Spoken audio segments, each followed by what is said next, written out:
Hello दोस्तों, आज की कहानी है बहुओं की नज़र पेंशन पर। बहू, बाबूजी के लिए ज़रा एक कप चाय बना दो।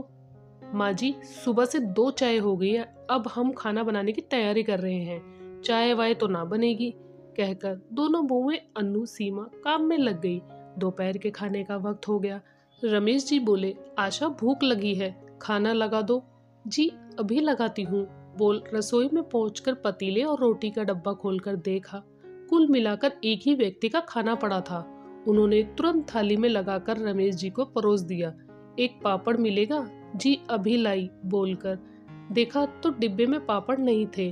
बुझे मन से वापस आई। जी शायद पापड़ खत्म हो गए हैं, अभी मंगवा दूंगी, शाम को खा लेना, बोलकर चुप हो गई। देख रहा हूँ आजकल अचार पापड़ सलाद नमकीन खाने में कोई ना कोई कमी रहती है। आखिर हो क्या गया है? बहुओं से कहो रसोई की व्यवस्था सही रखा करे।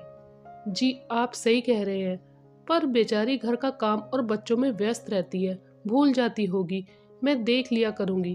अरे आप भी तो भूल जाती हैं। अब देखिए मेरे लिए मीठा नहीं लाई। सुनकर दौड़कर रसोई में पहुंची। मीठा तो कुछ नहीं था, एक गुड़ का टुकड़ा उठा लाई। लीजिए। अरे गुड़ कौन खाता है? कल गुलाब जामुन आए थे, लाकर दो जरा कटोरी में। जी मैंने अभी देखा कटोरी में चाशनी पड़ी है, हो सकता है बच्चे खा गए होंगे। आप अभी गुड़ से काम चलाइए ना, शाम को बेटे कुछ ना कुछ ले आएंगे, तब खा लीजिएगा। वाह आशा जी, अगर कोई परेशानी है तो हमें बताइए। बेटे इतना कमाते हैं और मेरी पेंशन का सारा पैसा तो हम घर में ही दे देते हैं, फिर इतनी कमी क्यों होने लगी? अजी आप कुछ ज्यादा ही सोचते हैं। ऐसा कुछ नहीं है, आगे से मैं ध्यान रखूंगी। चलिए अब आराम कीजिए। आप शाम को सैर पर भी तो जाना है। ठीक है, जैसी तुम्हारी आज्ञा, लेकिन खाना तो था ही नहीं।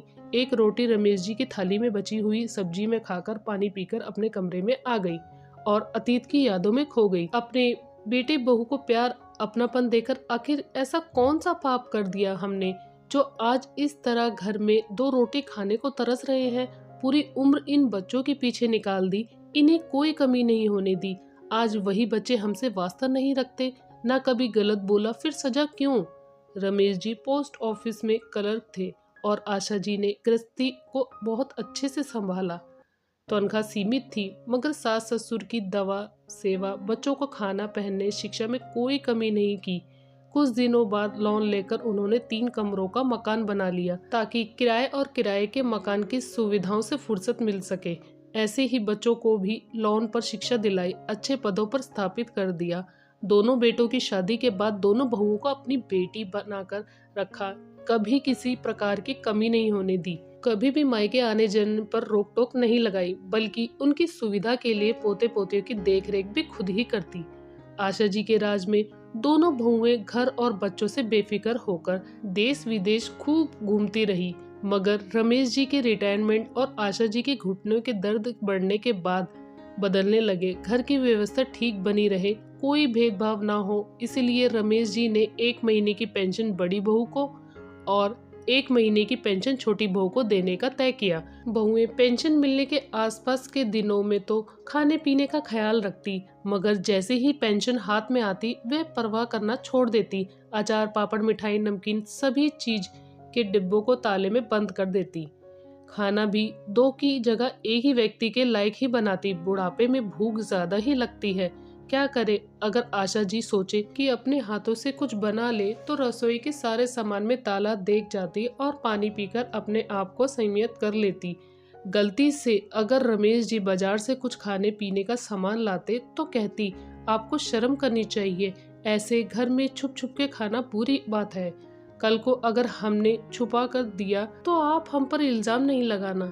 यह सुन वे चुपचाप रह जाती। आशा जी पहले दिन भर रसोई में एक पांव में खड़े होकर सारे काम करती थी, दोनों बहुएं आराम फरमाती, मगर अब उनके घुटनों के दर्द की वजह से वे रसोई के कामों में हाथ ना बटा पाती, जिस वजह से अब बहुओं को उनसे चिढ़ लगने लगी। कहती, सारा काम हम करते हैं, आप बस खाकर हाथ धोकर चल देती हैं। बुढ़ापे में अपनी चटोरी जबान पर लगाम लगाइए, वरना बीमार हो गई तो आपकी सेवा कौन करेगा? मगर आप सारे जीवन घर परिवार को समर्पित करने के बाद लाचारी में अगर 2 सुकून की रोटी नसीब ना हो तो ऐसे जीवन किस काम का। इसलिए उम्र का कोई भी पड़ाव हो, अपने आत्मसम्मान को बनाए रखना चाहिए। उसके प्रयास मुझे खुद ही करने होंगे, किसी के भरोसे नहीं रहना चाहिए। सोचते हुए उन्हें कब नींद आ गई उन्हें पता ही नहीं चला। अब रमेश जी ने उन्हें उठाया और कहा, आशा जी, आप मेरे साथ सैर पर चलेंगी। जी जरूर चलूंगी, कहते हुए तैयार हो गई। महीने के आखिरी दिन चल रहे थे, इसलिए बेटे शाम को कुछ ना कुछ मिठाई लाते। बहुओं भी दिखाने के लिए सास ससुर के लिए भरपेट खाना देती। 2 दिन बाद रमेश जी ने आशा जी के हाथों में पेंशन लाकर दी और कहा, घर में दे दो, रसोई अच्छे से चलेगी। जी बिल्कुल सही कहा आपने, अब रसोई बिल्कुल सही चलेगी। आप आराम से बैठिए, मैं चाय लेकर आती हूँ। इससे पहले कि सीमा चाय बिस्किट लेकर हाजिर हो गई, क्योंकि उसे पता था इस बार पेंशन उसे ही मिलने वाली है। बड़ी बहू, आज खाने में गट्टे की सब्जी, बैंगन का भरता, मसाला पराठा बनाना। बाबूजी को बहुत पसंद है। आप जैसा कहे। मन में तो बहुत बुरा लग रहा था, पर सोच रही थी एक बार बुढ़िया पेंशन दे दे, फिर बताती हूँ कैसे स्वाद से खाती है। खाना खाने बैठी तो खुद भी बैठ गई। आशा जी अपनी थाली रखने जा ही रही थी कि सीमा बहू बोली, माँ जी, पेंशन कब दे रही हैं? महीने का राशन भरना है।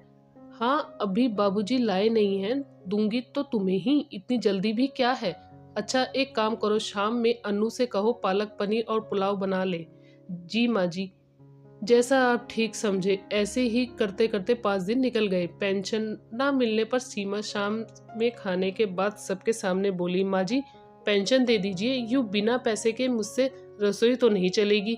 फिर आज तो सिलेंडर भी आया है, अगर आपने पैसे नहीं दिए तो कल से मैं खाना भी नहीं बनाऊंगी। ये मेरा फैसला है। ये सुन रमेश जी और आशा जी ने अपने बेटों की तरफ देखा तो वो सिर झुकाए बैठे थे। वे बोली, बेटा, खाने को तो तुम अभी भी नहीं देती, मत भूलो बुढ़ापा तुम्हारा भी आएगा, और तो और कल को तुम्हारी बहुएं भी आएंगी। किसी से नहीं तो भगवान से तो डरो। बोल अपने कमरे में चलेगी। रमेश जी को बात समझते देर न लगी कि आशा को हुआ क्या है और वे रोज कहती क्या है। उन्हें नहीं पता था। उन्हें तो थोड़ा बहुत खाने को मिल ही रहा था, लेकिन उनकी पत्नी को खाना भी नसीब नहीं हो रहा था। साथ ही जो हो रहा था उसमें बेटों का पूरा समर्थन है। अगले दिन अपने कमरे के पास वाले स्टोर रूम को काम वाली मीरा की मदद से रसोई का रूप दे चुकी थी। नाश्ते के बाद तीनों चाय पी रहे थे। ये देख सीमा और अन्नू दोनों एक साथ, ये सब क्या लगा रखा है हमारे घर में? आपने रसोई अलग कर ली, लोग क्या कहेंगे? कुछ तो सोचा होता। लोगों को कहते रहने दो। बहू, मैंने सब सोच लिया है। अब से हमारा खाना मीरा बनाएगी, तुम लोगों को फिक्र करने की कोई जरूरत नहीं। इसलिए पेंशन अब तुम्हें देने से कोई फायदा नहीं, क्योंकि हम अपने खर्चे खुद ही उठाएंगे। और अब से रोहन, रोहित, तुम दोनों इस घर का किराया दिया करोगे। शायद तुम भूल गए हो, अभी भी ये घर तुम्हारे पिताजी के नाम पर है, और अगर किराया नहीं देना है तो आज ही मकान खाली कर दो। किसी और को कमरे किराए पर देकर किराया वसूल लेंगे, साथ में इज्जत भी। चारों हक्के बक्के खड़े थे। उन्हें अंदाजा नहीं था सीधी सादी माँ का ऐसा विकराल रूप देखने को भी मिलेगा। बदतमीजी, दुर्व्यवहार करने की वजह से हाथ से पेंशन भी गई, और ज्यादा किसी ने बोला तो सिर से छत भी चली जाएगी। और अब सास ससुर खुशी खुशी रहने लगे।